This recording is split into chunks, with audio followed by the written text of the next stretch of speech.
the grade 12 provincial math exam last year.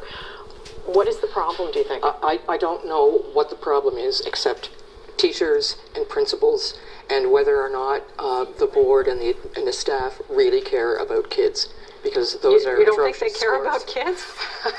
Well, sometimes you wonder. Sometimes you really wonder. I mean, our government and successive ones put quite a lot of money into education after the budget was balanced, and the focus was on literacy, on numeracy, and there were math mentors and new testing, and it looks like it has done no good. That's something from a former education minister to say. Well, all that money you know, did go to waste. on a bad day, I often think, what do we have here but a giant babysitting service, and the only kids who do well are geniuses or who have support at home? You know, I don't know. I don't really believe that, but it's hard to know where the results of all the money and all the work are. Well, what do you make of the fact that 1/3 or only 1/3 of the teachers who teach math, that's their speciality?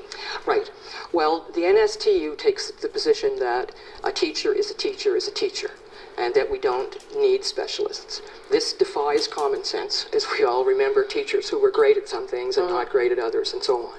It does matter that the teachers understand not just the curriculum, but they understand math. So this will help. And where boards and teachers and principals really focus, like they have in the Chignecto Central Board, they begin to get much better results. But it's pretty hard to focus on everything, isn't it?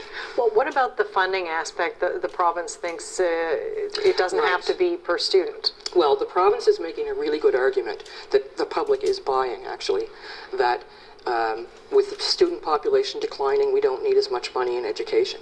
But the ironic thing is that the government makes exactly the opposite argument when it wants healthcare money from Ottawa, because it makes the argument that a patient is not just a patient. An old sick patient needs more money.